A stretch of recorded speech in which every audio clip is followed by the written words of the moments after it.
একটা কথাও না, তার জন্য তিনি এখন মাথা খারাপ। আমি শুনেছি সেখানে প্রমোশনের বেলায়, চাকরি দেওয়ার বেলায় অনিয়ম হচ্ছে, সংবিধান মানা হচ্ছে না, নিয়ম মানা হচ্ছে না। অ্যাসিস্ট্যান্ট ইঞ্জিনিয়ার থেকে এক্সিকিউটিভ ইঞ্জিনিয়ার 17 জনকে প্রমোশন দেওয়া হয়েছে, সেখানে অনিয়ম হয়েছে। আইন দপ্তরে নিয়োগ করা হয়েছে কেশব দেববর্মাকে, পরীক্ষা নেওয়া হয়েছিল, একজন মণিপুরী মেয়ে টপ হয়েছিল, তাকে চাকরি না দিয়ে কেশব দেববর্মা, তাদের রাজ পরিবারের সঙ্গে একটু ঘনিষ্ঠতা বেশি, তার জন্য কেশব বাবুকে দেওয়া হয়েছে। এরকম বিভিন্ন ডিপার্টমেন্ট চাকরির ক্ষেত্রে, প্রমোশনের ক্ষেত্রে অনিয়ম হচ্ছে, আইন মানা হচ্ছে না। আর সব থেকে দুঃখের বিষয়, আমরা সারা জীবন চাকরি করার পরে 60 ইয়ার্স হলে, 60 বছর হলে রিটায়ারমেন্টে যায়, অবসরে যায়। ওই অবসরে যারা গেছে তারা ডেপুটেশন দিয়ে অফিসারদের কাছে হাত জোর করে ওষুধ বিষ খেয়ে মারা যাওয়ার জন্য টাকা খুঁজেন। টাকা মৃত্যুর জন্য, যে বিষ খেয়ে মৃত্যুবরণ করবেন তার জন্য অবসরপ্রাপ্ত যারা কর্মচারী এডিসিতে, তাদেরও বিষ খাওয়ার পয়সা নেই, এই পেনশনের পয়সা তারা দিচ্ছে না। অথচ প্রদ্যুৎ বাবুরা, আমাদের সেই পূর্ণচন্দ্র বাবুরা সরকারি টাকা সেটা তুলে নিয়ে গ্যারেজ বানাচ্ছে, গ্যারেজের নাম করে, পুলিশকে রাখতে হবে নাম করে, নিজেরাই বাড়িঘর বানিয়ে ফেলছেন, ব্যবসা বাণিজ্যে সেটা বিনিয়োগ করছেন। কাজে অর্থ নয় ছয় দুর্নীতি আজকে এডিসিকে শেষ করে দিয়েছে।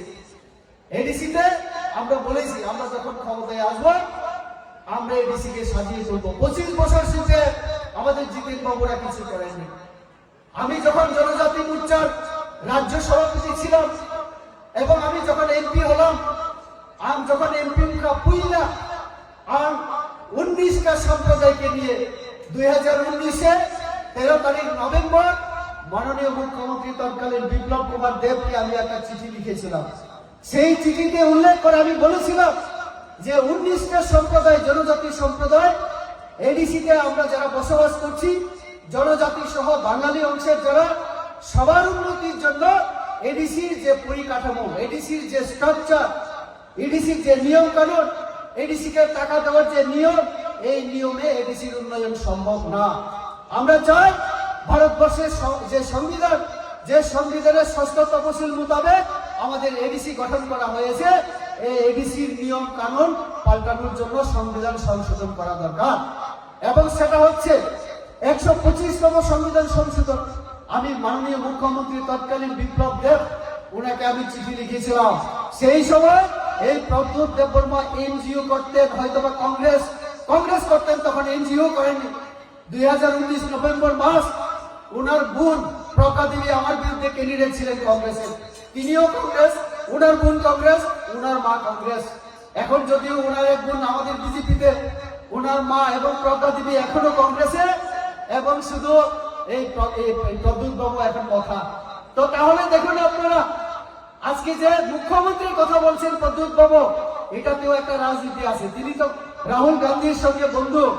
আমি আজকে একটা নতুন কথা বলি আপনাদের। রাহুল গান্ধীকে ভারতবর্ষের মানুষ কি বলে জানেন? পাপ্পু বলে না। আমাদের ত্রিপুরা রাজ্যে পাপ্পু হচ্ছে হে প্রদ্যুৎ বাবু, পাপ্পু। আজকে থেকে আপনারা পাপ্পু বলবেন প্রদ্যুৎ বাবুকে। আজকে লাইভে আসবেন উনি, আমি এটা বলে রাখছি আপনাদেরকে। আমাকে শর্ট ম্যান বলেছেন উনি, আপনারা দেখতে কষ্ট হচ্ছে আমাদের, এটা আমার ভগবান দিয়েছে, কিছু করার নেই। কিন্তু শর্ট ম্যানের জবাব উনি দিতে পারছেন না এখন, কারণ আমি তো আইনের কথা বলছি।